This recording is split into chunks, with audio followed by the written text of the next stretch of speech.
Hell's Angel left a $0 tip. What the single mom waitress found under his plate changed everything. The morning sun filtered through the diner's windows, casting long shadows across the worn linoleum floor. Maggie Reynolds adjusted her apron and tucked a stray strand of hair behind her ear, her movements automatic after years of the same routine. The familiar scent of coffee and bacon filled the air as she moved between tables, wiping them down with practiced efficiency. Her thoughts drifted to Eli, as they often did during her morning shifts. She'd left him at Mrs. Parker's house next door, still sleepy but excited about the science project he'd been working on. A small smile touched her lips as she remembered his enthusiasm while explaining all about plant growth and sunlight. "Mom, it's like magic," he had said, his eyes sparkling. "The plants know exactly which way to grow." Before you continue listening, please let me know where in the world are you watching from today. Now back to the story. The bell above the door chimed, pulling her from her thoughts. Maggie looked up, and her hand froze mid-wipe on the table she was cleaning. A large man stood in the doorway, his presence seeming to fill the entire entrance. Thick tattoos covered his muscular arms, disappearing beneath the sleeves of his black t-shirt. His beard was full and dark, and there was something about his eyes, sharp and observant, that made her throat go dry. The usual morning chatter in the diner dimmed to hushed whispers. Even Tom, the cook who'd been loudly complaining about the griddle, fell silent. The man's heavy boots thudded against the floor as he made his way to the counter, each step deliberate and measured. Maggie's heart hammered in her chest as she set down her cleaning cloth. She'd dealt with all sorts of customers over the years: rowdy teenagers, grumpy seniors, rushed business people. But something about this man was different. It wasn't just his intimidating appearance. There was an intensity about him that made her nervous. Taking a deep breath, she grabbed her notepad and pen, forcing her hands to remain steady. The man had settled onto one of the counter stools, his large frame making it look almost comically small.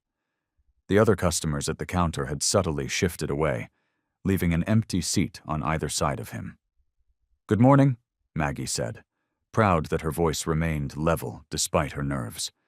She placed a menu in front of him, careful to maintain a professional smile. "Can I get you started with some coffee?" The man's eyes met hers, and Maggie felt rooted to the spot. There was something in his gaze, something searching and almost familiar, that made her uncomfortable. He didn't speak immediately, and the silence stretched between them like a taut wire.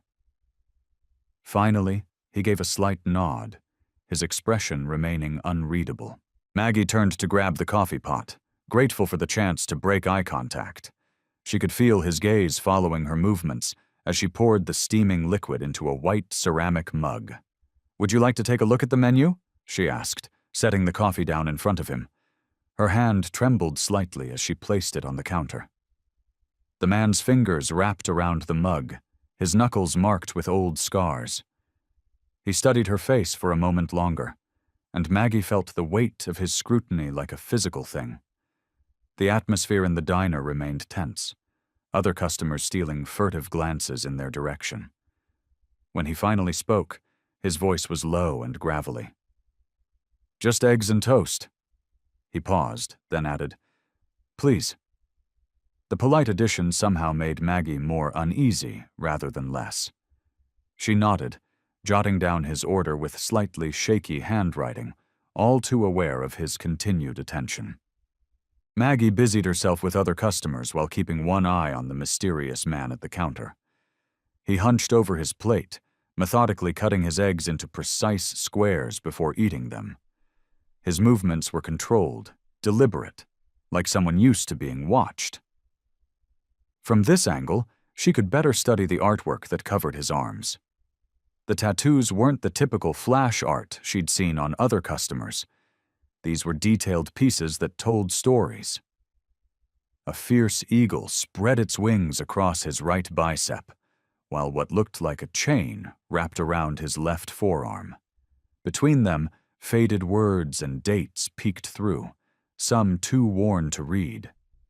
His leather vest bore patches she recognized from news reports about motorcycle gangs. The thought made her shoulders tense. She'd seen enough tough customers come through the diner's doors, but there was something different about this one. A hardness in his eyes that spoke of experiences she couldn't begin to imagine. The morning light caught the silver in his beard and the creases around his eyes. Weather-worn lines etched deep paths across his face like a map of hard years lived on the road. His hands, wrapped around the coffee mug, bore countless small scars and calluses, working hands that had seen their share of trouble. Other customers gave him a wide berth as they paid their bills and left. Even Jerry, the regular who always had a joke for everyone, hurried past without his usual friendly banter. The man seemed unbothered by the attention, or lack thereof, focused entirely on his simple breakfast, as if it were the most important task in the world. Maggie refilled coffee cups and delivered plates of pancakes and hash browns to other tables, all while aware of his presence like a weight in the room. The usual morning chatter had dulled to murmurs, as if everyone was afraid to speak too loudly. When he finished eating, he pushed his plate away with the same deliberate movement that marked all his actions. He didn't look up or try to catch her eye for the check. Instead, he pulled out a worn leather wallet and examined the bill that Maggie had placed face down beside his plate earlier. Maggie watched from the corner of her eye as he counted out exact change, laying the bills flat on the table with precision. Then, without a word or backward glance, he stood up. His chair scraped against the floor, the sound unnaturally loud in the quiet diner. The bell above the door chimed his exit, and suddenly the room seemed to exhale. Walking over to clear his place, Maggie felt the familiar weight of disappointment settle in her chest as she picked up the bill. No tip. She'd done everything right, kept his coffee full, brought his food quickly, been polite despite her nerves. But the tip line remained empty, just like her tip jar had been more often than not lately.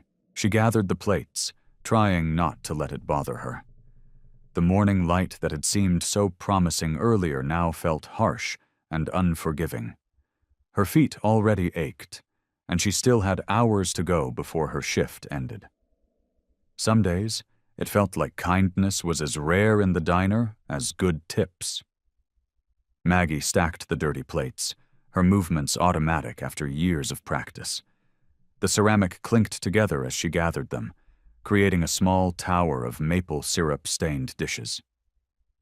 As she lifted the last plate, something caught her eye. A piece of white paper, carefully folded, sitting innocently on the worn counter surface. She paused, plates balanced in one hand. Strange. Customers sometimes left notes, usually complaints about the food or service, but this man hadn't seemed the type. The paper was crisp and clean, folded with the same precise care she'd noticed in his other movements. Another complaint, she muttered, trying to squash her curiosity, but her free hand reached for it anyway, fingers closing around the cool paper. The diner's fluorescent lights hummed overhead as she unfolded it, revealing neat block letters that made her breath catch. Look under the plate. Maggie glanced around the diner. The morning rush had thinned out, leaving only a few regulars nursing their coffee cups. None of them paid her any attention. Her gaze drifted to the window, but the mysterious man was long gone, probably miles away on whatever road he'd come from. She set down her stack of dishes, hands trembling slightly. The plate sat there, ordinary and white, hiding whatever secret lay beneath. Part of her wanted to ignore the note, to just clear the table and move on with her day. Notes under plates rarely led to anything good. But something about those carefully printed words tugged at her. The man's deliberate movements, his quiet intensity, none of it fitted with the idea of a mean-spirited prank. Taking a deep breath, Maggie reached for the plate. It felt heavier than usual, or maybe that was just her imagination playing tricks on her. She lifted it slowly, revealing what lay beneath. A plain white envelope sat on the counter, thick enough to make her heart skip a beat. No name, no writing on the outside. Just like the note, it was crisp and clean, as if it had been prepared specifically for this moment. With shaking fingers, Maggie picked up the envelope. It had weight to it, more than paper should. The seal came apart easily under her fingers, and she reached inside. Her breath caught in her throat. Money. Not just a few bills, but stack after stack of crisp 20s and 50s. She quickly pressed the envelope against her apron, glancing around nervously to make sure no one had noticed. Finding a quiet corner by the coffee station, Maggie quickly counted the money. $50. 100. 500. Her eyes grew wider with each stack. When she finished counting, she had to lean against the counter for support. $5,000. The amount hit her like a physical force. $5,000! More than a month's worth of tips. More than 2 months' rent. More money than she'd held in her hands at once in years. She stared at the envelope, her mind spinning with questions. Why would he leave so much? Was it a mistake? But no. The note proved it was intentional. He'd meant for her to find this. But why? Why would a rough-looking stranger leave a tip that could change someone's life? The money felt warm in her hands, full of possibility and terror all at once. $5,000 left by a man who hadn't spoken a word to her beyond his order, who'd seemed so intimidating that other customers had avoided him. A man who'd walked away without a backward glance, leaving behind enough money to make her hands shake and her heart race with disbelief. The envelope felt heavy in Maggie's apron pocket as she made her way to the back of the diner. Her shoes squeaked against the worn linoleum floor, each step echoing her racing thoughts. $5,000. The amount kept repeating in her head like a broken record. She found Vince in his usual spot, hunched over paperwork at the small desk squeezed between boxes of supplies. The office, if you could call it that, was barely bigger than a closet. A single bulb cast harsh shadows across his weathered face. "Vince?" Her voice came out softer than intended. "Can I talk to you for a minute?" He looked up, reading glasses perched on the end of his nose. "Something wrong with table 6 again?" "No, it's—" Maggie glanced over her shoulder, making sure none of the other servers were within earshot. "That man who was here earlier. The one with all the tattoos." Vince's expression hardened. "What about him? He give you trouble?" "Not exactly." Maggie pulled the envelope from her pocket, her fingers trembling slightly. "He left this, under his plate." She placed the envelope on Vince's desk, watching as he opened it. His eyes widened for a moment before narrowing to suspicious slits. $5,000, she said, the words still feeling strange on her tongue. "I found a note telling me to look under the plate." Vince leafed through the bills, his frown deepening with each stack. "And he just left? Didn't say anything?" "Nothing. Just ate his breakfast and walked out." "Humph." Vince pushed his glasses up his nose. "Nobody leaves this kind of money without wanting something in return. Nobody." "But what could he want? He didn't even talk to me beyond ordering." "That's how they operate, these types." Vince leaned back in his chair, the old wood creaking under his weight. "They show up looking tough, throwing money around like it means nothing.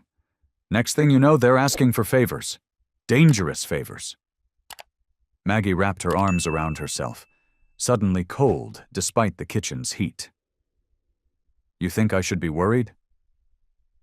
I think you should be smart. Vince's voice took on the gruff, paternal tone he used when giving advice. Don't go looking for explanations. Don't try to find him. Just take the money and keep your head down. But what if... No what-ifs. He held up a calloused hand. Listen, Maggie. I've been running this place for 30 years. I've seen all kinds come through those doors. Men like that? He shook his head. They're trouble, plain and simple. Maggie's fingers found the edge of her apron, twisting the fabric. So you think I should keep it? I think you should be grateful for the gift and leave it at that. Don't get too attached to the idea of easy money. He pushed the envelope back across the desk. And Maggie, be careful. Sometimes kindness comes with strings attached. She picked up the envelope, its weight feeling different now, heavier with warning than possibility. Her stomach churned with uncertainty as she tucked it back into her pocket. Thanks, Vince, she said quietly, though his words had done little to settle her nerves. Just watch yourself, he replied, already turning back to his paperwork. And don't let your imagination run wild. Sometimes things are better left unquestioned. Maggie nodded, but as she walked back to the front of the diner, she couldn't shake the feeling that there was more to this story. The money pressed against her leg with each step, a constant reminder of the mysterious stranger and the questions he'd left behind. Maggie's feet ached as she climbed the 3 flights of stairs to their small apartment. The envelope felt like it weighed 100 pounds in her purse, but her spirits lifted when she reached their floor. There, sitting cross-legged by their worn apartment door, was Eli, his backpack beside him and a comic book open on his lap. Mommy. His face lit up like sunshine breaking through clouds. He jumped to his feet, the comic book forgotten as he rushed to wrap his arms around her waist. Hey, sweetie. Maggie hugged him tight, breathing in the familiar scent of his shampoo and the slight hint of playground dirt that seemed to follow all 8-year-olds. Have you been waiting long? Nope. Mrs. Martinez let me do my homework at her place until she heard you coming up the stairs. Eli pointed to their neighbor's door, where the elderly woman stood smiling. Thank you so much, Maggie called out to Mrs. Martinez, who waved before disappearing back into her apartment. Inside their small home, Maggie dropped her purse on the counter while Eli bounced around her, full of energy despite the late hour. The apartment wasn't much, just a tiny living room that flowed into an even tinier kitchen, 2 small bedrooms, and a bathroom that barely fit both of them at once. But they'd made it home. Can we have mac and cheese tonight? Eli asked, already pulling out a chair at their small kitchen table. I helped Mrs. Martinez water her plants, and she gave me an extra juice box. That was nice of her. Maggie smiled, reaching for the familiar blue box in their cabinet. As she prepared dinner, her hand brushed against her purse, reminding her of the envelope inside. $5,000. Enough to cover 3 months' rent, or buy Eli the new shoes he needed, plus so much more. But something about it still felt wrong. How was school today? She asked, stirring the pasta as it boiled. Eli launched into an elaborate story about his day, complete with hand gestures and sound effects. And then in art class, we made these really cool paintings of our families. I drew you and me, and Mrs. Thompson said mine was really good. Maggie's heart squeezed. That's wonderful, honey. Did you bring it home? It's still drying. I get to take it home tomorrow. He drummed his fingers on the table.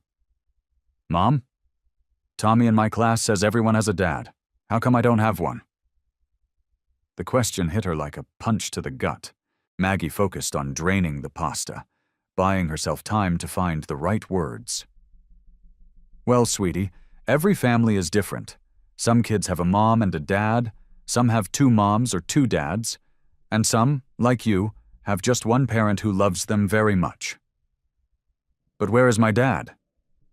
Maggie added the cheese powder and milk, stirring carefully. That's That's complicated, honey.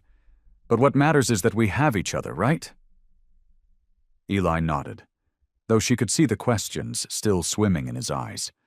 She served their dinner, watching as he dug in with the enthusiasm only kids could muster for mac and cheese. Her purse sat on the counter, the envelope inside holding promises and potential problems. But looking at Eli, happily twirling his fork through the cheesy pasta, Maggie knew she had to be careful.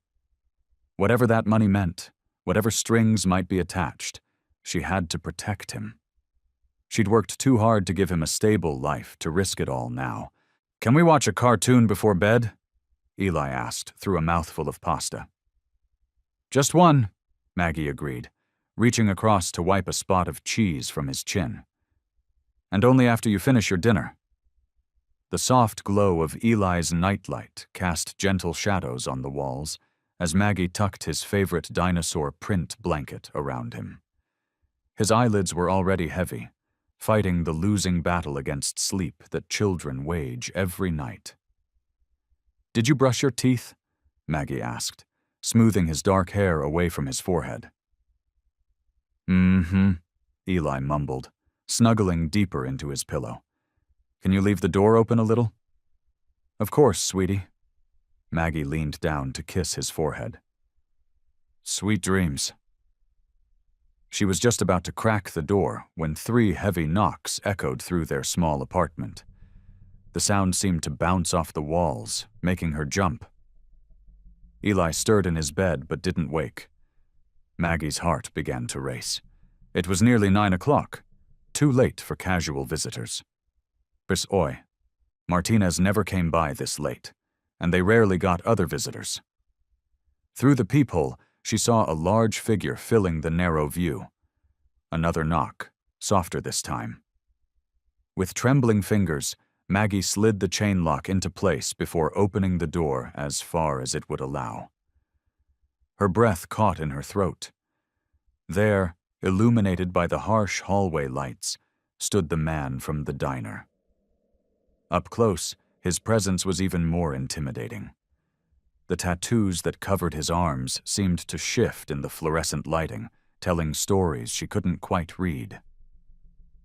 "Maggie," he said, his voice surprisingly soft for such a large man.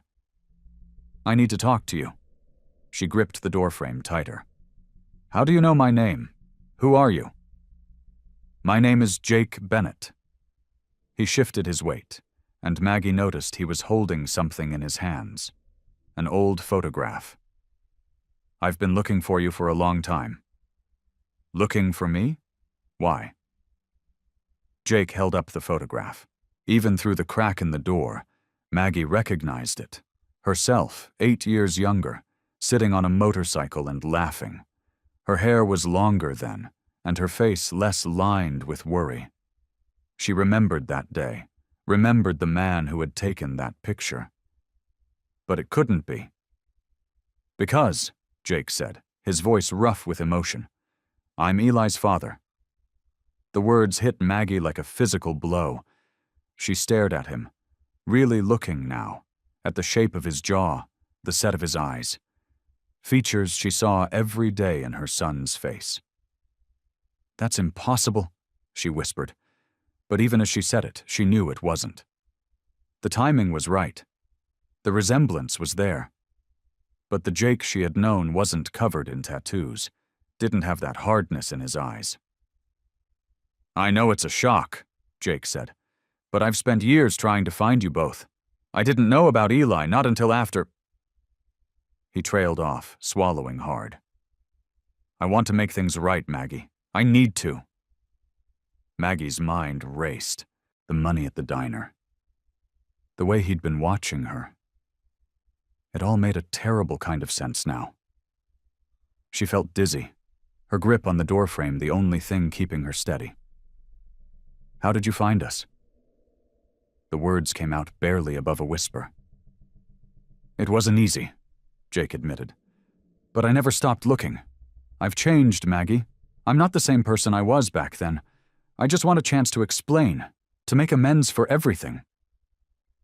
Maggie's hand trembled as she closed the door, unlatched the chain, and reopened it fully. Jake's massive frame seemed to fill the entire doorway of her small apartment. She gestured for him to enter, keeping her movements stiff and mechanical. "Keep your voice down," she whispered. "Eli's trying to sleep."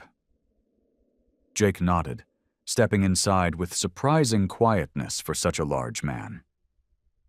In the better light of her living room, Maggie could see the years etched on his face, the gray threading through his beard. He looked older, harder, but his eyes held the same intensity she remembered from years ago. "You never told me," Jake said, his voice rough with emotion. "All these years, and I never knew I had a son." Maggie crossed her arms, creating a barrier between them. "You disappeared, Jake. One day you were there, and the next." She swallowed hard, old pain rising in her throat. "By the time I found out I was pregnant, you were long gone." "I got caught up in some bad stuff back then," Jake admitted, running a hand through his beard. "The gang, the lifestyle. It was all I knew.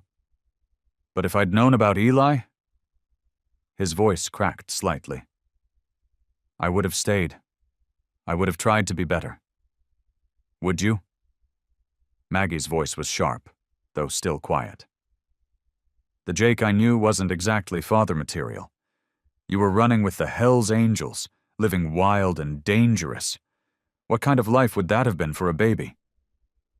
Jake's shoulders slumped. "You're right, I wasn't ready then. But I've changed, Maggie. I got out of that life. I've built something legitimate, something good." He reached into his jacket pocket and pulled out a business card. "I own an auto repair shop now. 3 of them, actually."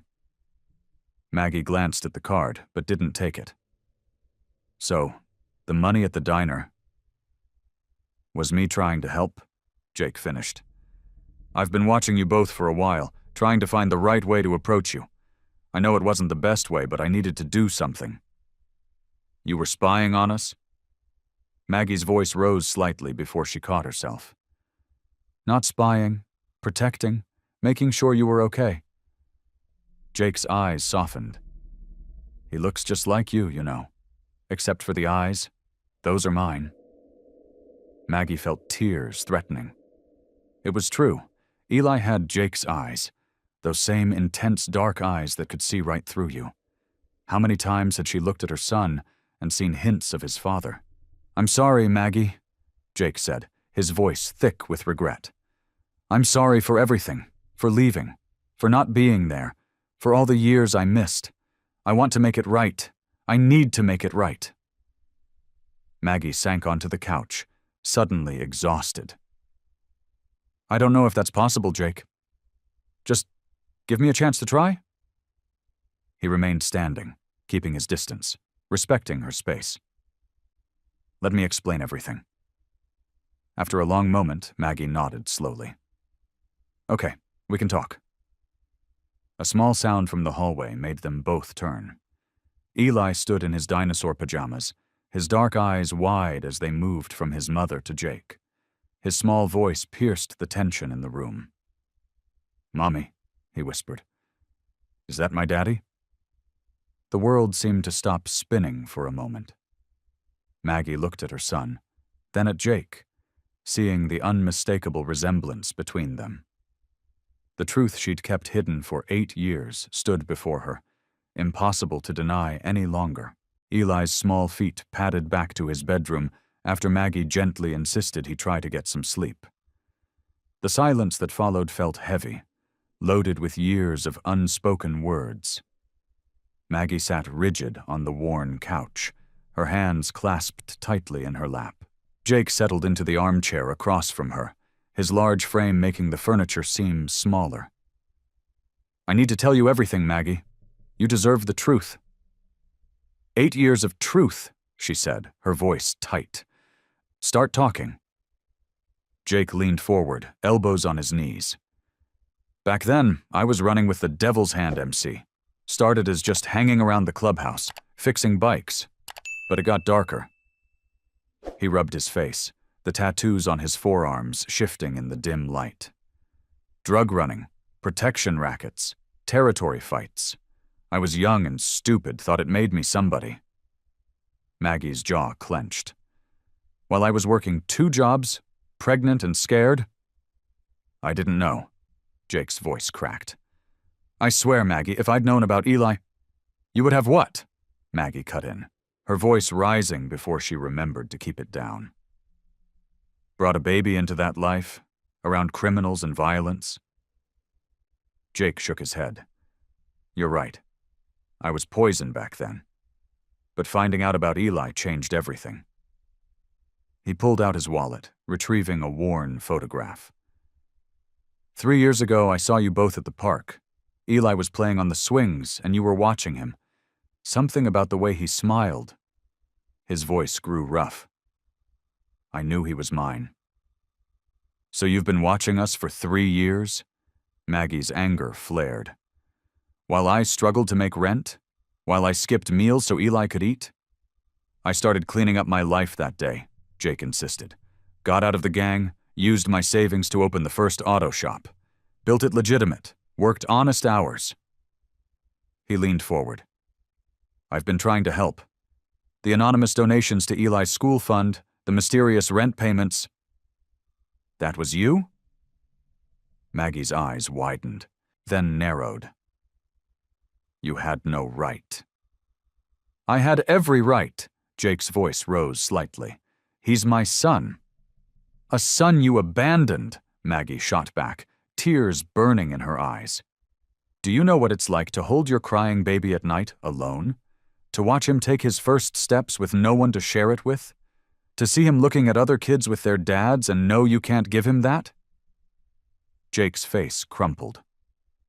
I'm trying to make it right, Maggie. I've changed. I want to be there for him now. Now? Maggie laughed bitterly. Now that the hard part's over? Now that I've done all the heavy lifting? I know I don't deserve forgiveness, Jake said quietly. But Eli deserves a father. Let me try to be that for him. Maggie stood up, pacing the small living room.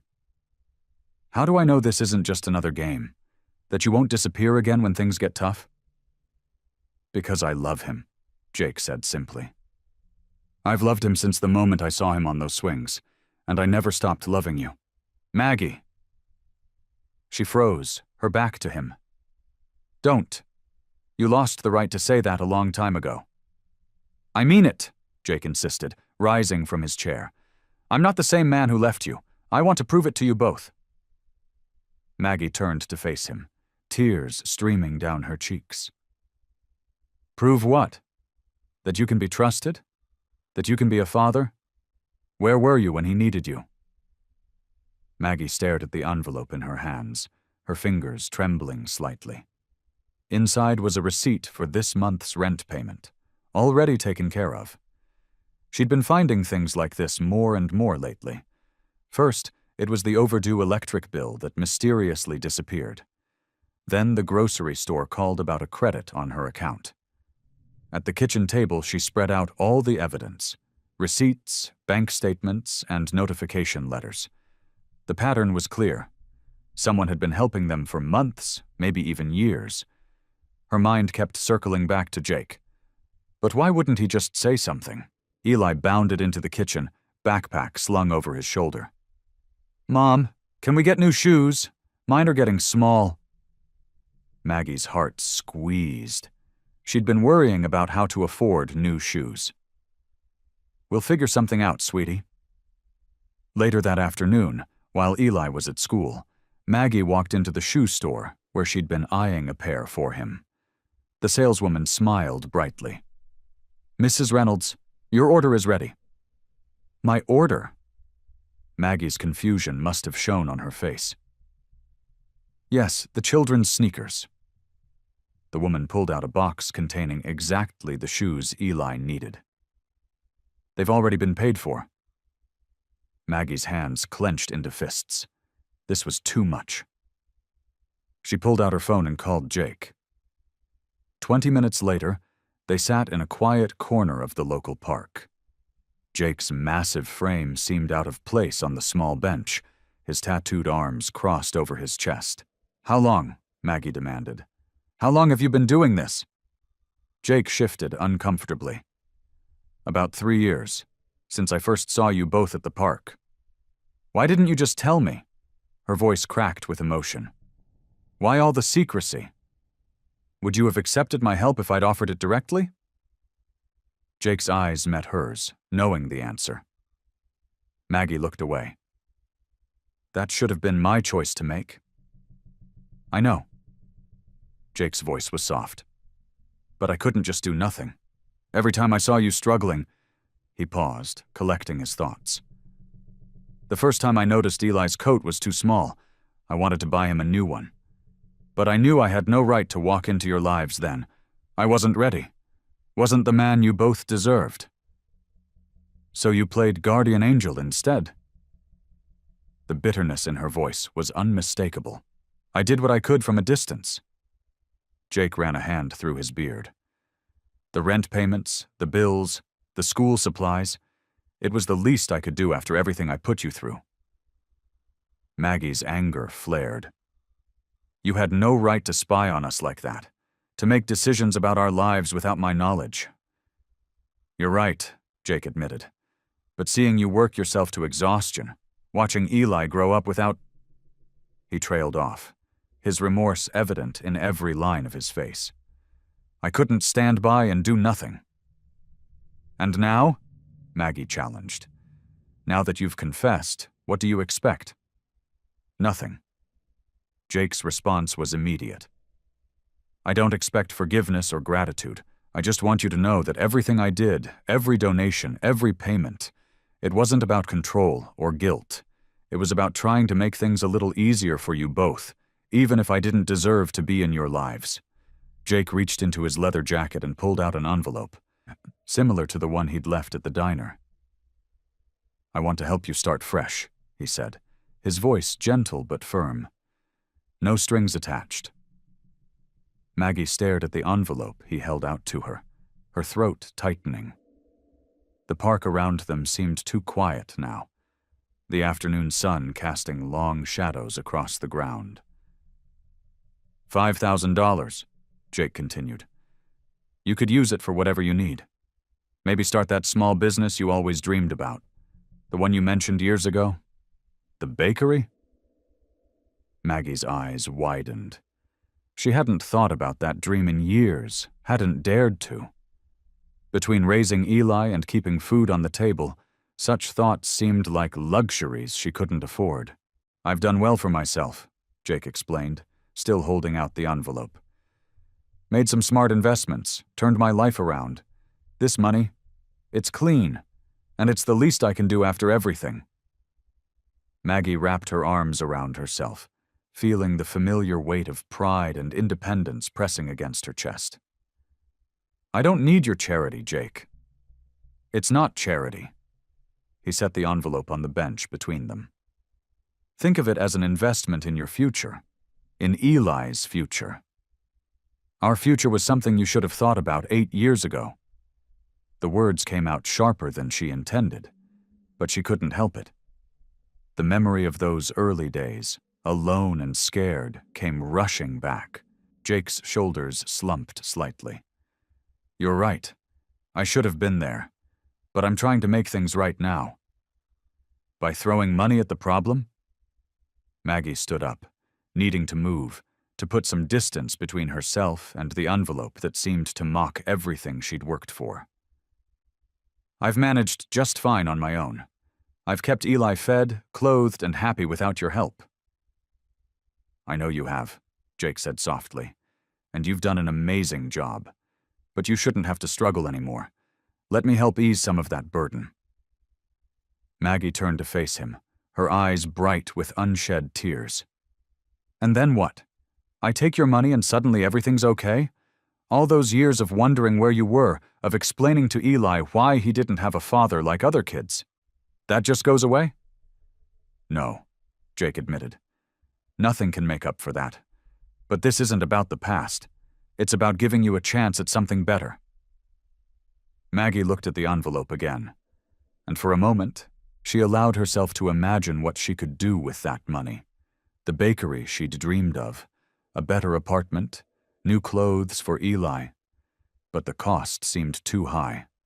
Not in dollars, but in what it would mean to accept it. "I can't," she said finally, her voice firm despite the tremor in her hands.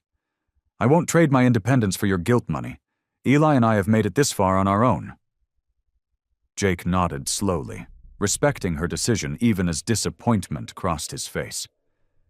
He picked up the envelope and held it out to her one last time.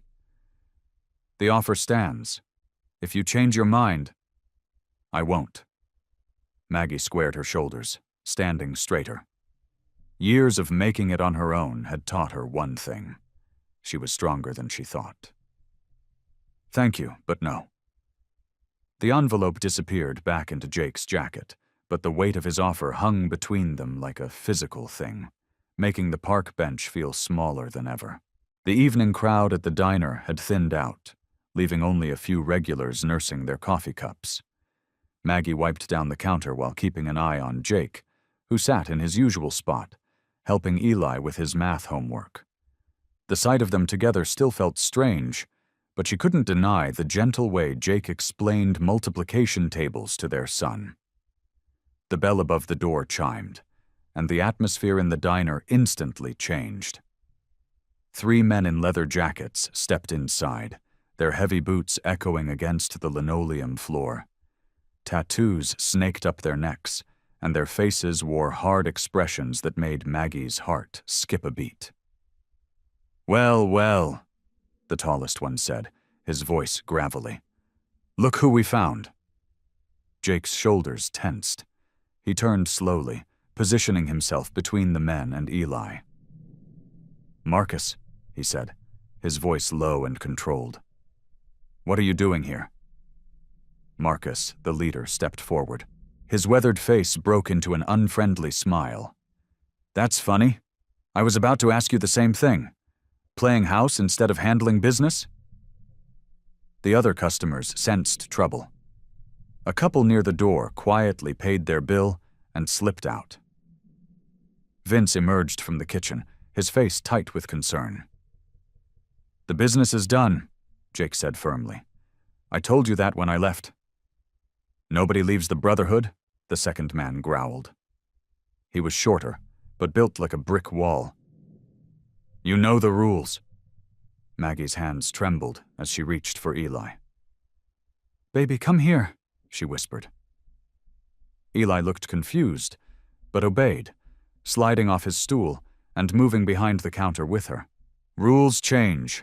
Jake stood up, his full height matching Marcus's. "I've changed." Marcus laughed, but there was no humor in it. "Changed? Into what? A family man?" His eyes flickered to Maggie and Eli. "Don't tell me you're going soft over some waitress and her kid." Jake's fists clenched at his sides. "That's my son you're talking about, and you'd better watch your mouth." "Your son?" The third man spat. "Since when do you care about family? We're your family." "Not anymore." Jake's voice was steel. "I'm done with that life. Done with the violence, the deals, all of it." Marcus stepped closer, his boots squeaking on the freshly mopped floor. "You don't get to decide that. We've got business waiting. Important business. The kind that made you rich in the first place." I said no. Jake didn't back down. "That money came with too high a price. I'm not going back." The tension in the diner crackled like electricity. Maggie held Eli close, feeling his small body trembling against her. She caught Vince's eye, and he nodded slightly, his hand moving toward the phone. "You're making a mistake," Marcus warned. "Nobody walks away from us. Nobody." "I already have." Jake's voice softened as he glanced back at Maggie and Eli. "My loyalty is here now, with my family." The words hung in the air like smoke. Marcus's face darkened with anger, and his companions shifted restlessly, hands disappearing beneath their jackets. "This isn't over," Marcus promised, his voice thick with threat. "You know how this works, Jake. You know what happens to people who cross us." Jake stood his ground, but Maggie could see the muscle working in his jaw. "Leave," he said quietly, "and don't come back."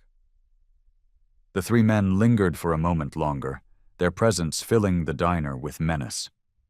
Finally, Marcus turned toward the door, his boots heavy on the floor. "You'll regret this," he called over his shoulder. As the door swung shut behind them, Maggie felt fear settle deep in her stomach. She looked at Jake, still standing rigid and alert, and wondered if letting him into their lives had been a terrible mistake. The diner was closed now, and the last traces of sunlight painted long shadows across the empty tables. Maggie sat alone in a booth, her untouched coffee growing cold. Her hands still trembled slightly as she remembered the menacing presence of Marcus and his men. She couldn't shake the image of Jake standing there, a wall between danger and their son. Their son. The words felt strange even in her thoughts. For 8 years, it had just been her and Eli, and now everything was changing so fast it made her head spin. The cleaning crew had already gone home, leaving behind the comforting smell of pine cleaner and fresh coffee. Vince had offered to stay, but Maggie needed this moment alone to think. She pulled out her phone and looked at the picture Eli had taken yesterday. Jake teaching him how to fix a bike chain, both of their faces lit up with matching grins. "What am I supposed to do?" she whispered to the empty diner. On one hand, Jake was trying so hard to be the father Eli deserved. She saw it in the way he listened patiently to Eli's endless stories about school, how he showed up with a new book or toy that was exactly what Eli had mentioned wanting weeks ago. But then there was the other side, the dangerous past that refused to let him go. The door chimed softly, and Maggie looked up to see Eli walking in with Mrs. Peterson, their elderly neighbor who often watched him after school. Her son's face brightened when he saw her. "Mom!" Eli ran over and slid into the booth beside her. "Are you okay? Mrs. Peterson said you needed some quiet time." Maggie pulled him close, breathing in the familiar scent of his shampoo. "I'm okay, baby. Just thinking about some grown-up stuff." "About Jake?" Eli asked, his voice small but serious. "Yeah," she admitted, running her fingers through his hair. "How do you feel about him, sweetie? Really feel?" Eli was quiet for a moment, playing with the salt shaker on the table. "I like him," he finally said. "He's different from what I imagined a dad would be like, but he's nice to me, and he makes me feel safe." "Safe?" Maggie echoed, thinking about the confrontation earlier. "Yeah," Eli nodded. "Like when Tommy was being mean at school last week, Jake told me about how to handle bullies without fighting. He said sometimes the bravest thing is walking away." Maggie felt her throat tighten. "He told you that?" "Uh-huh. And he said that real strength isn't about being scary or tough. It's about protecting the people you love." Eli looked up at her with those earnest eyes that sometimes seemed too wise for his 8 years. "I think he really loves us, Mom. Can't we give him a chance?" Maggie pulled Eli closer, resting her chin on top of his head. Her son's simple faith made her question her own fears. Yes, Jake's past was dangerous, but wasn't he trying to leave it behind? Wasn't he choosing them over everything else? "You really want him in our lives?" she asked softly. "Yeah," Eli said without hesitation. "I think he needs us too, Mom. Sometimes he looks sad, like he's afraid we'll send him away." Maggie closed her eyes, feeling tears threaten. She thought about Jake standing up to his old gang, declaring his loyalty to them. Maybe Eli was right. Maybe they all needed each other. "Okay," she whispered, more to herself than to Eli. "One more chance." But even as she said the words, her heart felt heavy with doubt. The morning sun cast gentle shadows through the oak trees as Jake led Maggie and Eli through Riverside Park. The playground equipment gleamed with fresh paint, and children's laughter filled the air. Eli bounced ahead of them, his excitement barely contained. "Can I go on the swings?" he called back, already halfway there.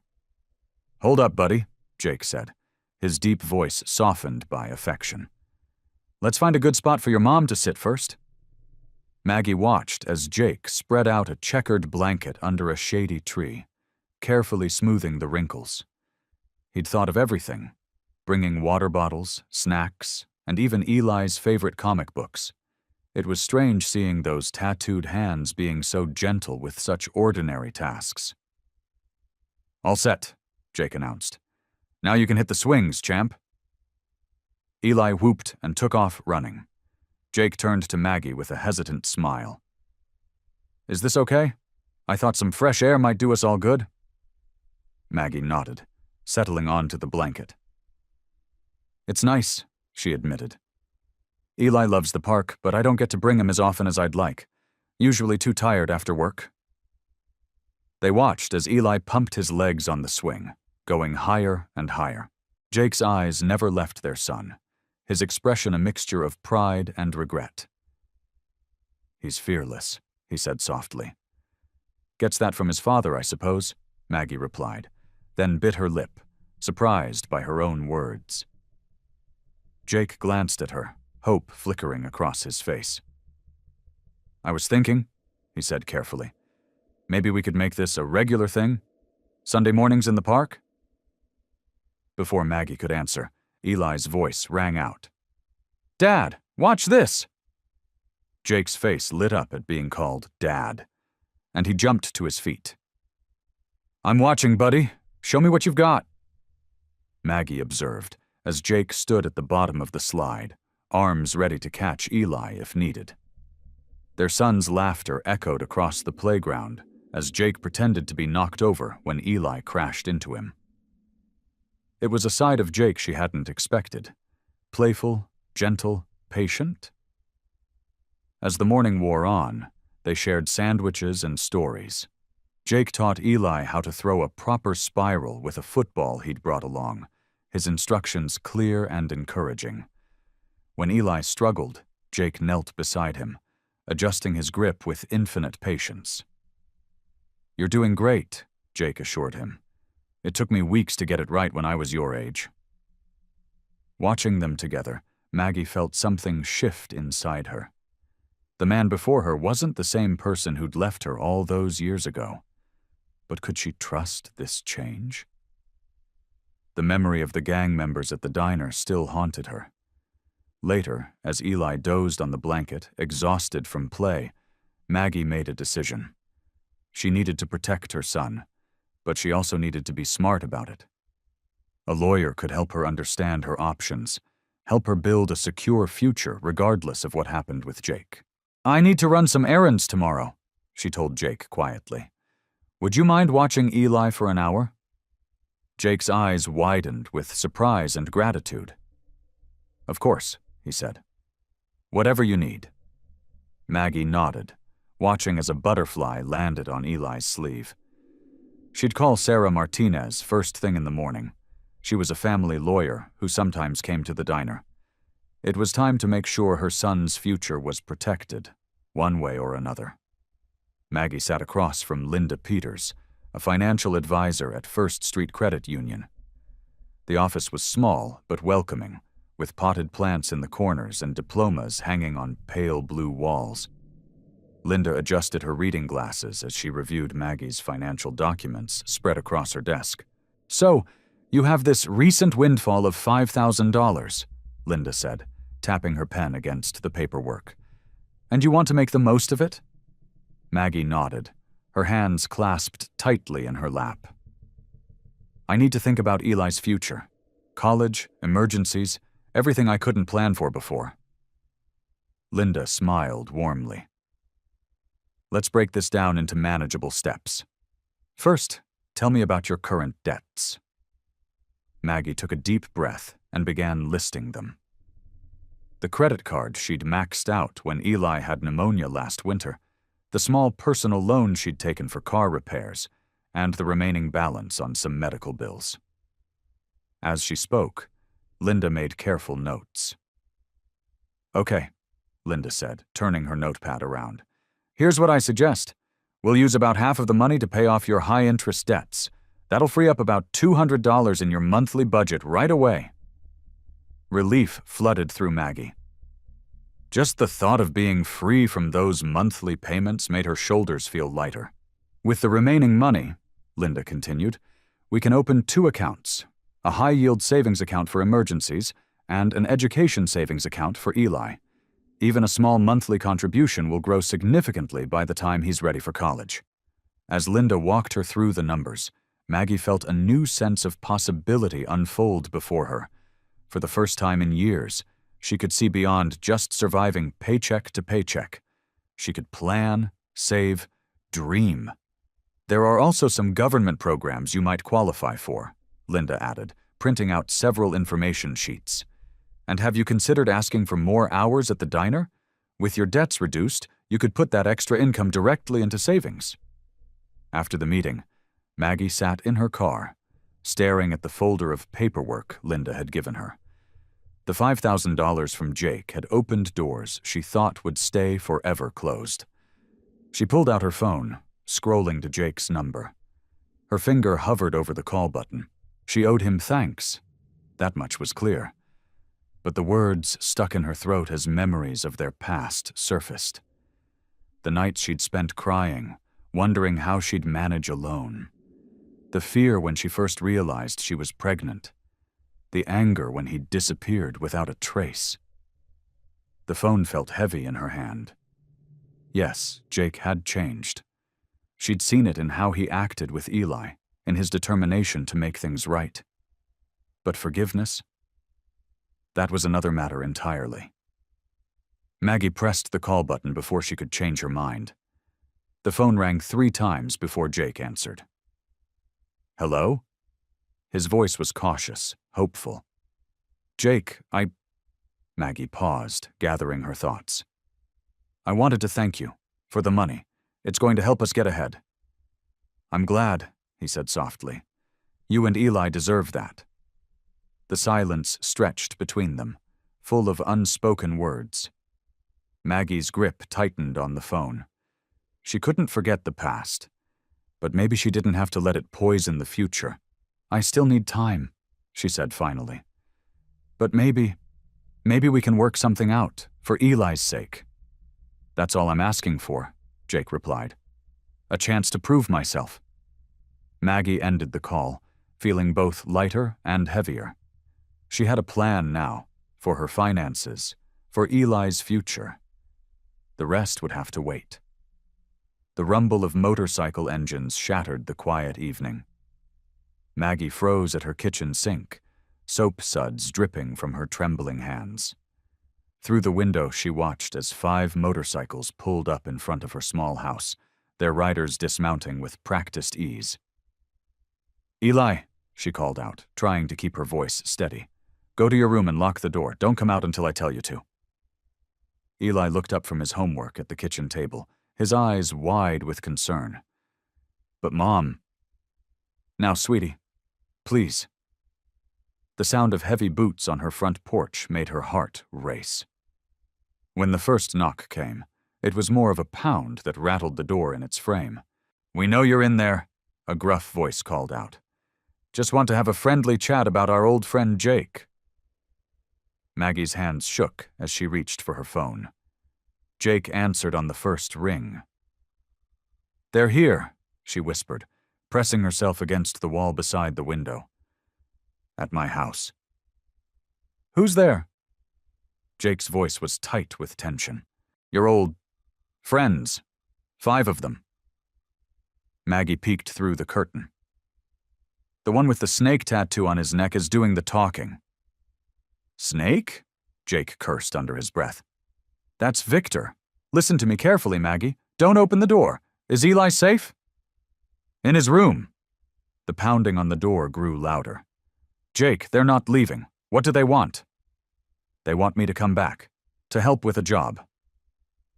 Jake's voice hardened. But I'm done with that life. I won't run from them anymore. Maybe you should, Maggie found herself saying. Just until things cool down. No. The firmness in his voice surprised her. Running is what the old Jake would have done. I'm not that man anymore. I won't let them threaten my family. Family? The word hung in the air between them. I'm calling the police, Maggie said, her finger already hovering over the emergency dial. Don't.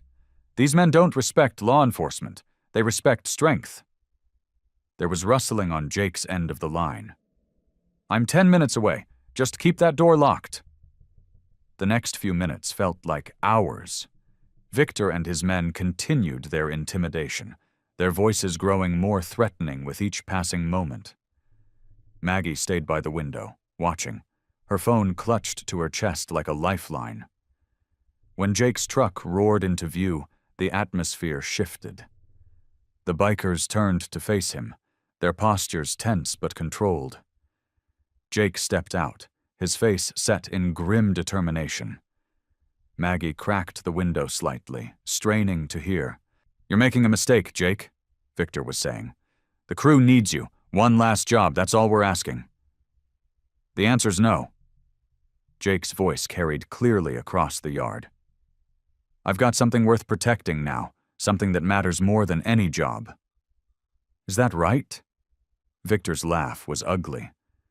The family man routine doesn't suit you, brother.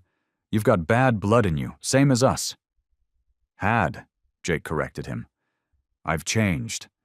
And if you ever come near my family again, you'll what?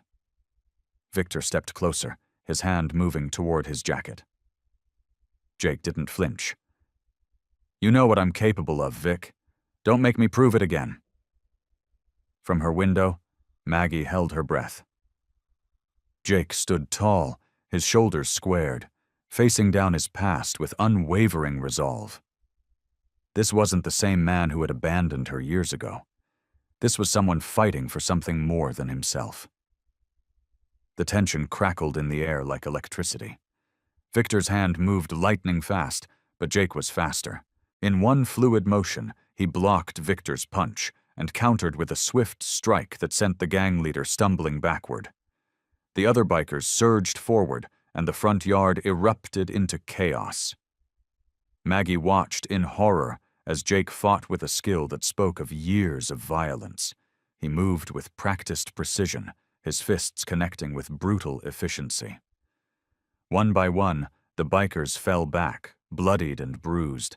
Even outnumbered, Jake held his ground, protecting her home, protecting them. Victor, nursing a bloody nose, spat on the ground. This ain't over, Jake, you know that. It is for me, Jake growled, his chest heaving. Spread the word, I'm done. And if anyone comes near my family again, what happened tonight will seem gentle in comparison. The bikers retreated to their motorcycles, engines roaring to life in angry protest. As their taillights disappeared into the darkness, Maggie's fear turned to rage. She yanked open the front door. How dare you? Her voice shook. How dare you bring this danger to my doorstep, to my son? Jake turned to her, his knuckles raw and bleeding. Maggie, No. She held up her hand. I don't want to hear it. You show up after 8 years thinking you can just walk back into our lives? And now this? She gestured to the scene of the fight. These men know where we live, Jake. They know about Eli. I'll protect you, Jake said, taking a step forward. Both of you. I swear. Protect us, Maggie laughed bitterly. The only thing we need protection from is you and your past. I've spent 8 years building a safe life for my son. 8 years, and in less than a month you've put everything at risk. Jake's face fell, the fight draining from his posture. I never meant for this to happen. I thought I could leave it all behind. But you can't, can you?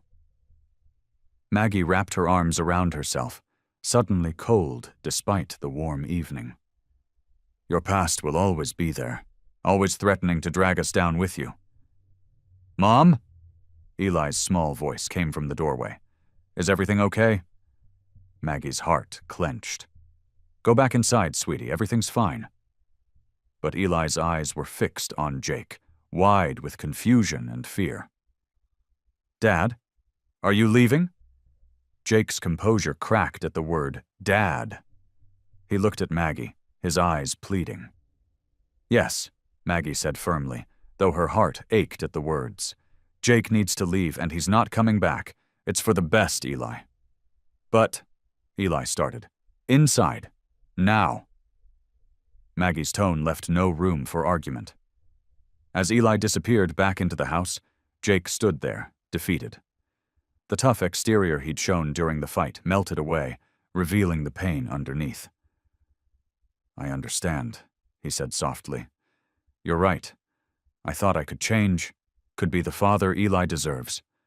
But maybe some mistakes can't be fixed. He turned toward his truck, each step heavy with resignation.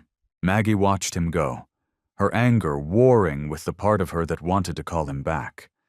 But the image of those violent men at her door, the fear in Eli's voice, it was too much.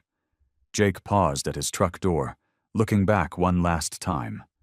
The streetlight caught the moisture in his eyes. Without another word, he climbed in and started the engine. Maggie stood rooted to the spot as his taillights grew smaller and smaller, until finally they disappeared into the night.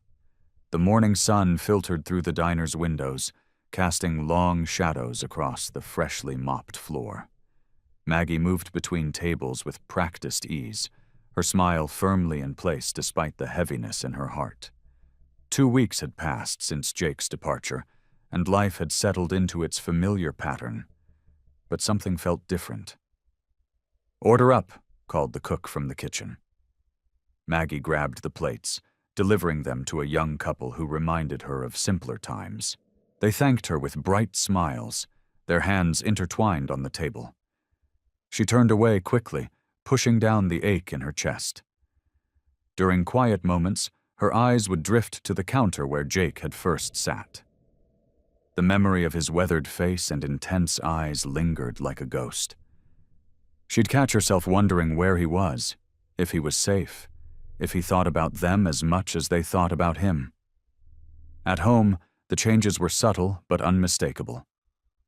Eli's drawings, once filled with just the two of them, now featured a bearded figure standing beside them.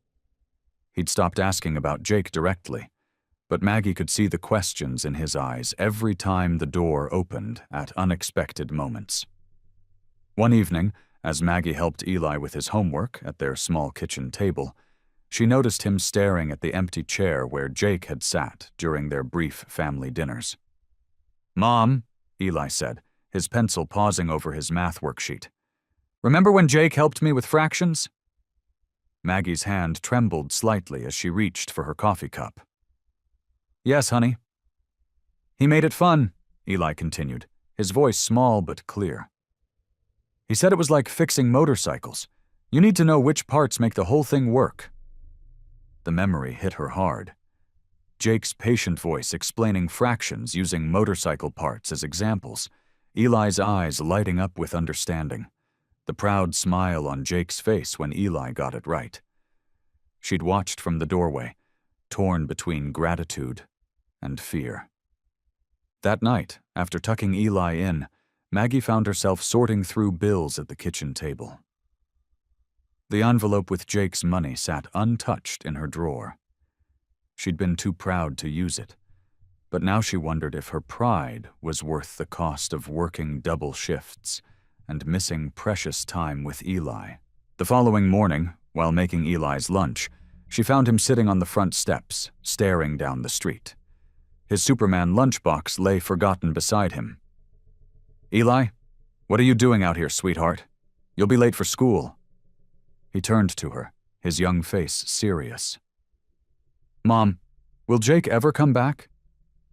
The question hung in the air between them, heavy with hope and uncertainty. Maggie sat down beside him, pulling him close.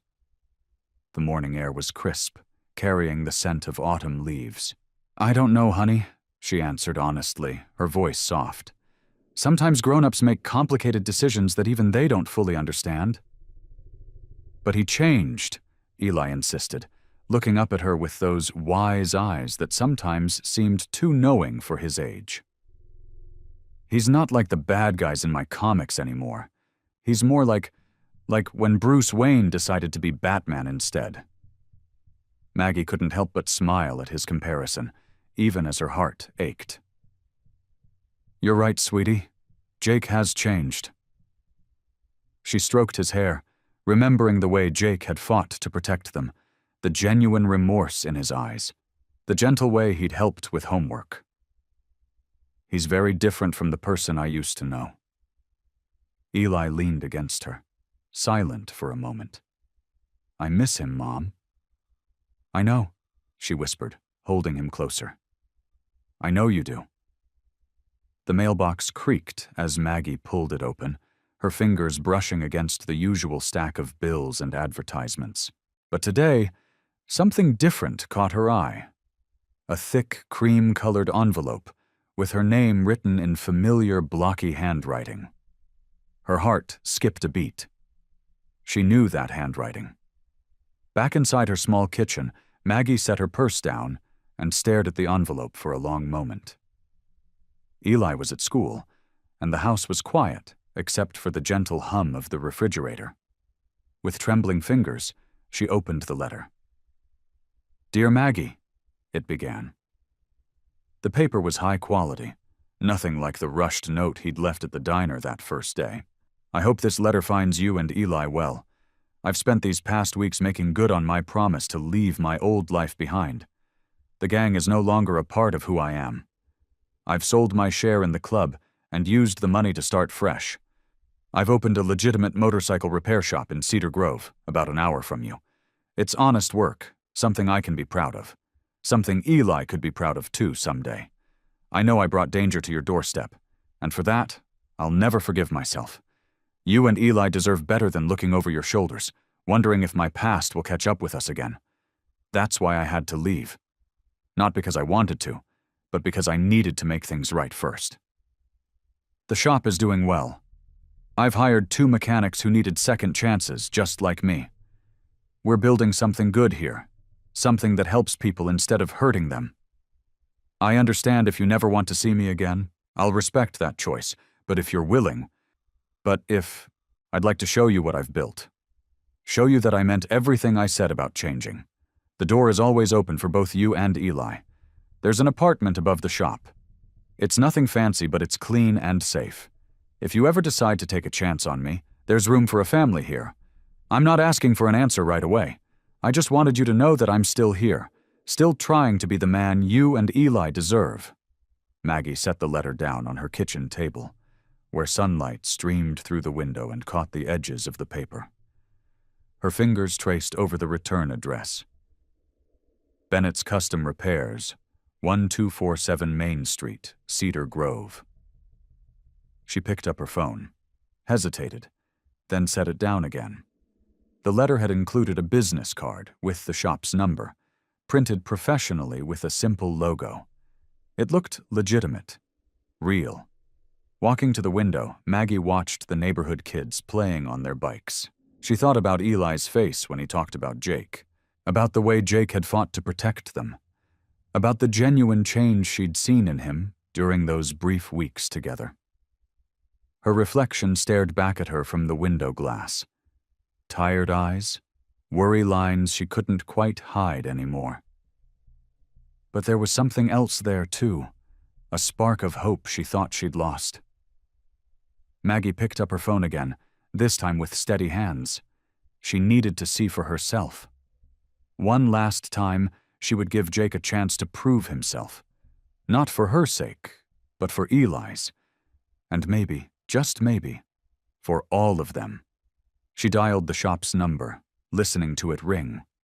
Whatever happened next, she knew she needed to hear Jake's story one more time, face to face.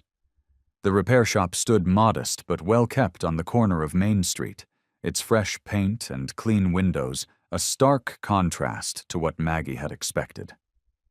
A bell chimed as she pushed open the glass door, stepping into a waiting area that smelled of leather and coffee. 2 motorcycles gleamed in the showroom, their chrome surfaces catching the afternoon light. Through the large window into the workshop, she could see mechanics in navy uniforms working steadily, the sound of their tools muffled by the glass. "Be right with you," a familiar voice called from the back. Maggie's breath caught as Jake emerged, wiping his hands on a red shop rag. He looked different. His beard was neatly trimmed, his tattoos partially covered by a collared work shirt with "Bennett's Custom Repairs" embroidered on the pocket. The wild edge she remembered had been replaced by something steadier, more grounded. "Maggie," he said softly, stopping in his tracks. "You came."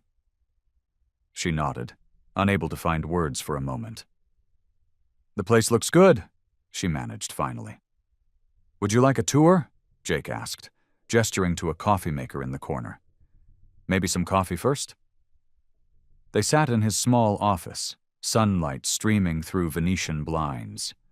Certificates hung on the wall, business licenses, safety certifications, even a Chamber of Commerce membership. Everything legitimate, everything real. "I know it's not much," Jake said, his hands wrapped around his coffee mug. "But it's honest work. We help people here." "Tell me about it," Maggie said, and Jake's face lit up as he described his journey. How he'd used his mechanical skills to build something positive. How he'd hired 2 former inmates who needed a fresh start, just like him. How the local police chief had become a regular customer, bringing his Harley in for tune-ups. Hours passed as they talked. Jake showed her the workshop, introducing her to his employees who greeted her with respectful nods.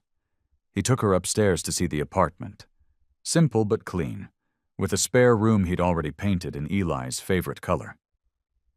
"I'm not asking you to move in," he said quickly, seeing her expression. I wanted to be ready. If there was ever a chance." They ended up back in his office, the afternoon sun now lower in the sky. Jake pulled out a folder filled with bank statements, business plans, and letters of recommendation. "I want you to see everything," he said, spreading the papers on his desk. "No secrets, no surprises. This is who I am now." Maggie studied his face, the earnest eyes, the way his hands stayed steady as he showed her proof of his new life. This wasn't the same man who'd walked into her diner months ago. This was someone who'd fought his way back from the darkness, someone who'd built something real from the ashes of his past. "I can't promise anything," she said finally, her voice soft but firm. "But I'm willing to try. Slowly. For Eli's sake. And maybe for mine too." The hope that bloomed in Jake's eyes was tempered with understanding. He nodded, careful not to push too hard. "That's all I'm asking for. A chance to prove myself, day by day." They sat in comfortable silence, the sounds of the repair shop humming around them, both knowing that while the road ahead might be long, they'd taken the first step together. The summer sun painted long shadows across the repair shop's parking lot as Jake locked up for the day. He'd promised to take Eli fishing, and nothing, not even a last-minute repair job, would make him break that promise. Maggie watched from her car as Jake jogged over, tool belt still hanging from his waist. "Sorry, just needed to finish Mrs. Henderson's bike," he said, sliding into the passenger seat. His clothes were clean, though, having changed from his work uniform into fresh jeans and a plain blue t-shirt. "You didn't have to rush," Maggie said softly, but she knew it meant everything to Eli that Jake kept his word. At home, Eli bounced around the living room, fishing rod in hand. "Can we go now? Please." His eyes sparkled with excitement as Jake checked the tackle box one last time. "All set, buddy." Jake's voice was gentle, patient. He helped Eli into his life jacket, double-checking the straps with careful attention. Maggie noticed how naturally they moved together now, the awkwardness of their early days long gone. At the lake, Jake showed Eli how to bait the hook, his large hands guiding Eli's smaller ones with tender care. "Easy does it," he said. "You want to be gentle just like this." Maggie sat on a nearby bench, pretending to read, but watching them instead. The afternoon light softened as Jake taught Eli to cast. When the line tangled, Jake didn't show frustration. He simply smiled, worked the knots free, and showed Eli again. And again, and again. "You're doing great," Jake encouraged, his voice carrying across the quiet water. "It took me weeks to get this good when I was your age." Eli beamed at the praise, his face glowing with pride. Maggie felt something shift in her chest, watching them together. This wasn't the intimidating man who'd walked into her diner months ago. This was someone who'd found his purpose in being a father. When Eli's line suddenly went taut, Jake didn't grab the rod. Instead, he coached from beside him, letting Eli reel in his first fish all by himself. "Keep the tip up," he called out. "You've got this." The small base broke the surface, and Eli squealed with delight. Jake helped him land it, showing him how to hold it properly for a photo before carefully releasing it back into the lake. "Did you see that?" Eli called out to Maggie, his face flushed with excitement. "Did you see what I caught?" "I saw, baby," Maggie answered, her heart full. "You did amazing." As the sun began to set, they packed up their gear. Eli was tired but happy, clutching his rod like a trophy. He looked up at Jake, his eyes bright with admiration. "Thanks for teaching me, Dad," he said simply, the word falling naturally from his lips for the first time. Jake froze for a moment, his eyes meeting Maggie's over Eli's head. She saw the emotion there, raw and real, the joy, the gratitude, the love. She felt tears prick at her own eyes, remembering all the nights she'd worried about Eli growing up without a father. But here they were, together. Not perfect, but growing, learning, becoming something more than they'd been before. Maggie watched as Jake knelt down to Eli's level, pulling him into a gentle hug, the fishing rod still between them. The repair shop flourished under Jake's steady hand. Each morning, Maggie would drive by on her way to work, watching the line of motorcycles grow longer outside the garage. Jake had built something real here, something honest and good. On her days off, she'd bring him lunch, watching him work.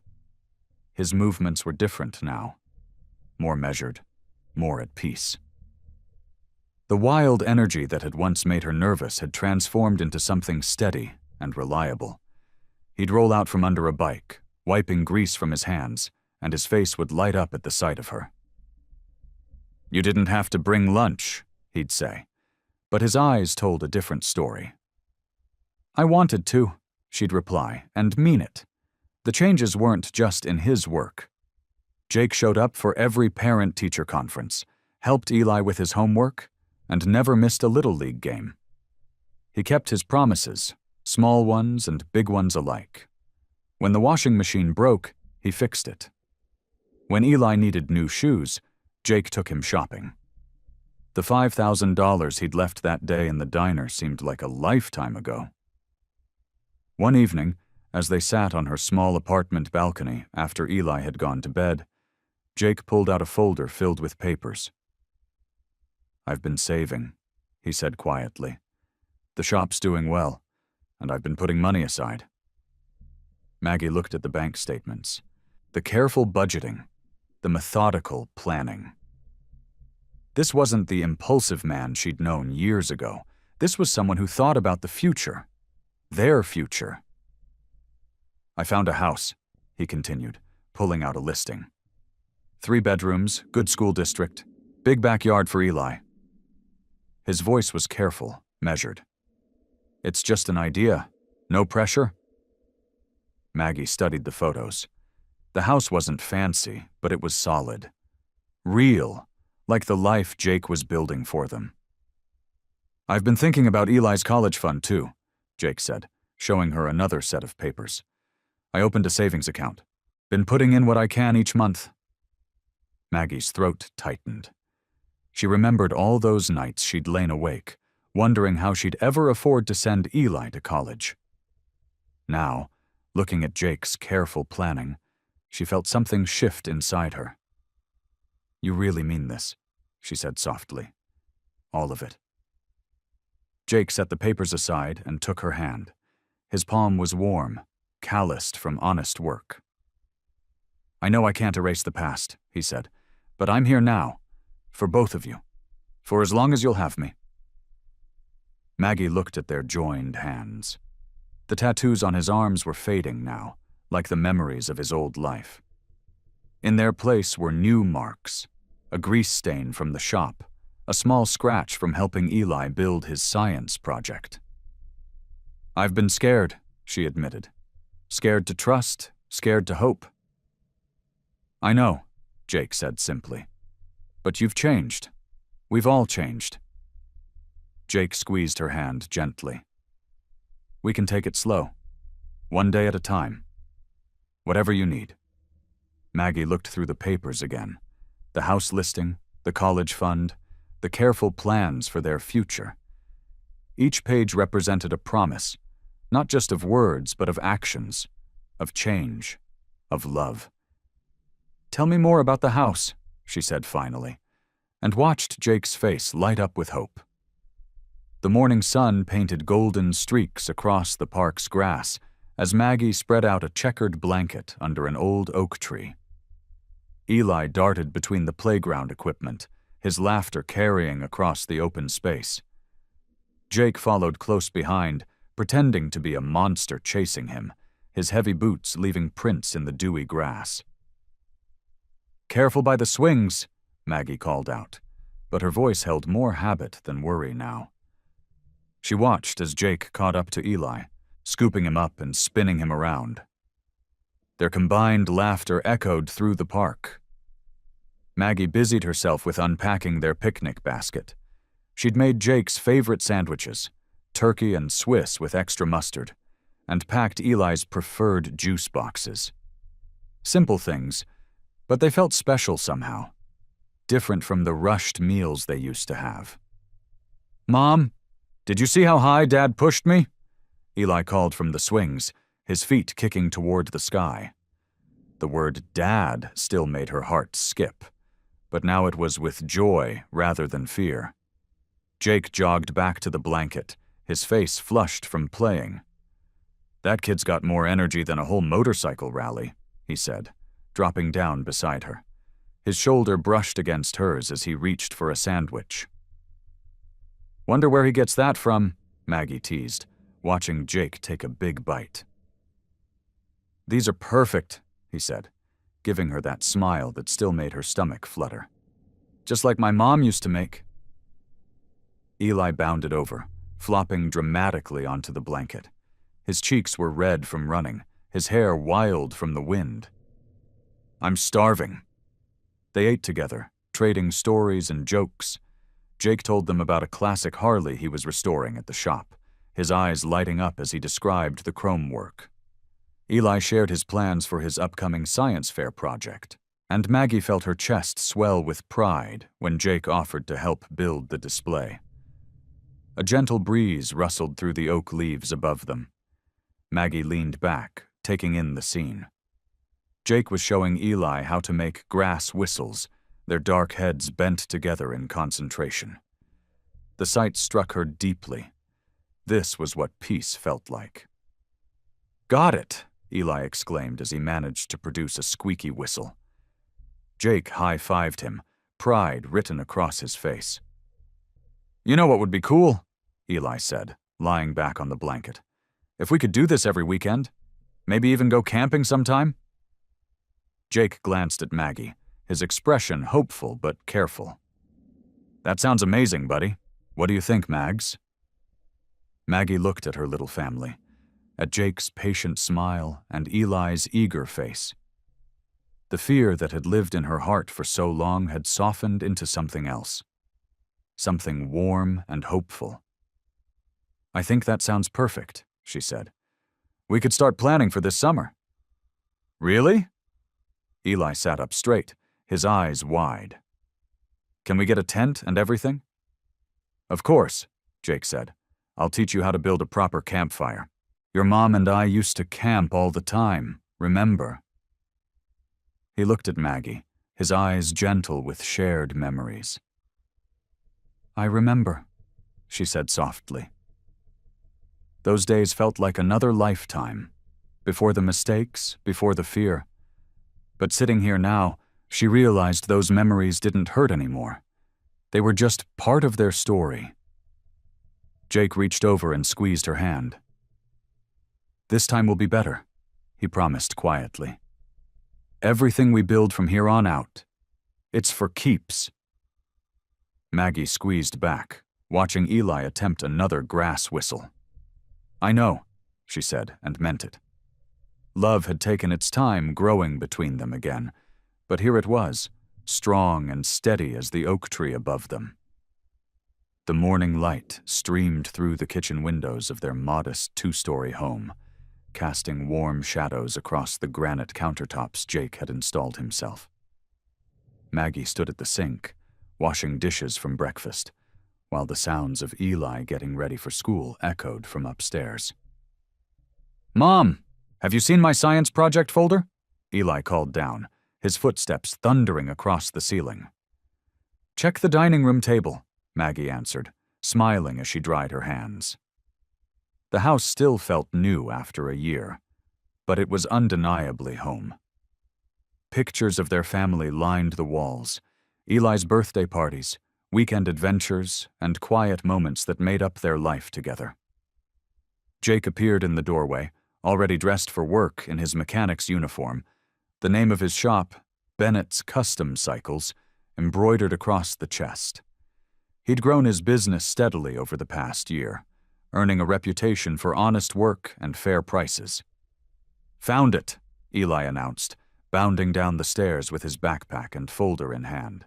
His dark hair was neatly combed, and his school uniform was crisp, such a change from the rushed mornings of their old apartment. "Big presentation today, buddy?" Jake asked, ruffling Eli's hair as he passed. "Yeah, Mrs. Thompson says my project might win first place." Eli beamed, his excitement infectious. "Did you know that some motorcycles can run on alternative fuel now?" "Learn something new every day," Jake chuckled, catching Maggie's eye with a proud smile. Their son's fascination with mechanics had grown alongside his relationship with Jake, leading to countless hours in the garage together. Maggie grabbed Eli's lunch from the counter, carefully packed with his favorites and a note tucked inside, just like her mother used to do for her. "Here you go, sweetie. Remember, Jake's picking you up after school today." "We're still going to look at those new bikes, right, Dad?" Eli asked, bouncing on his toes.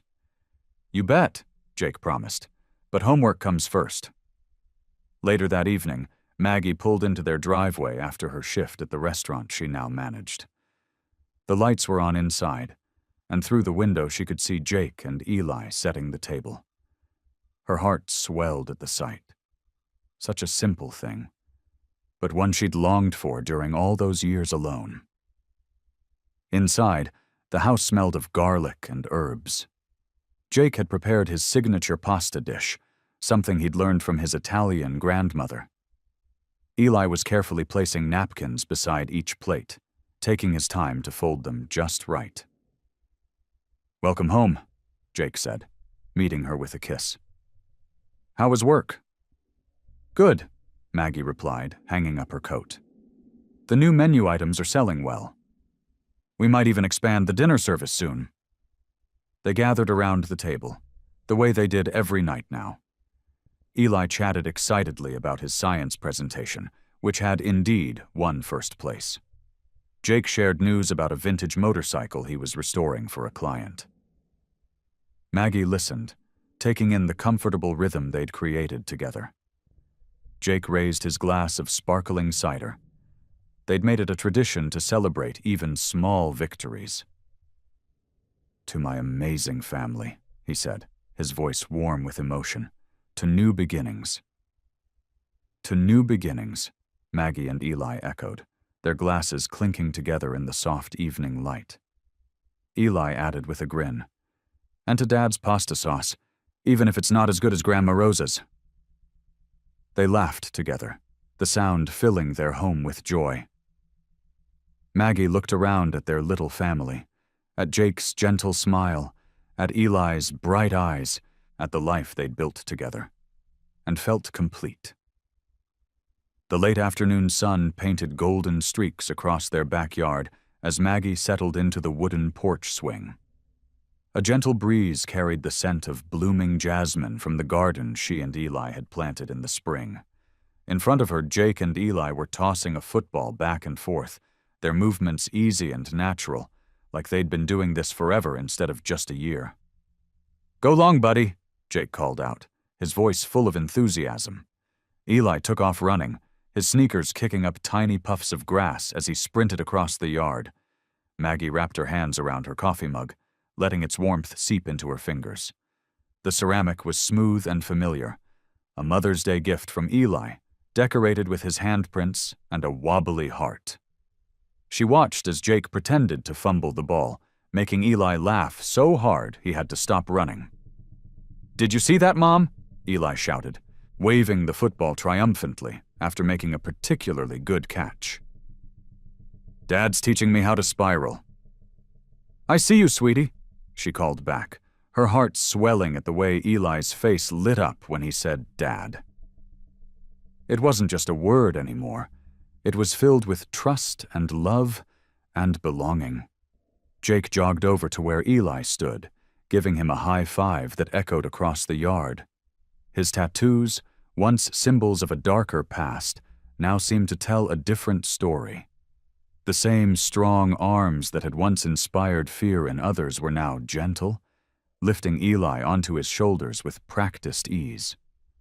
The sound of their laughter mixed with the chirping of birds and the distant hum of lawnmowers from neighboring yards.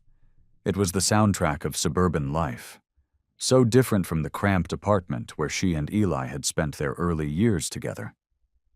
Back then, she'd been too focused on survival to dream about moments like this. Maggie watched as Jake showed Eli how to properly grip the football, his patience evident in every careful explanation.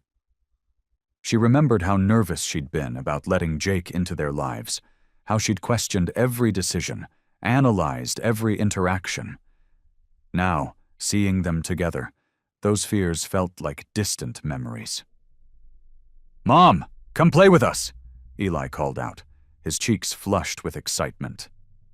Jake turned toward her, adding his own encouraging smile. "Yeah, come on, Mags. Show us what you've got."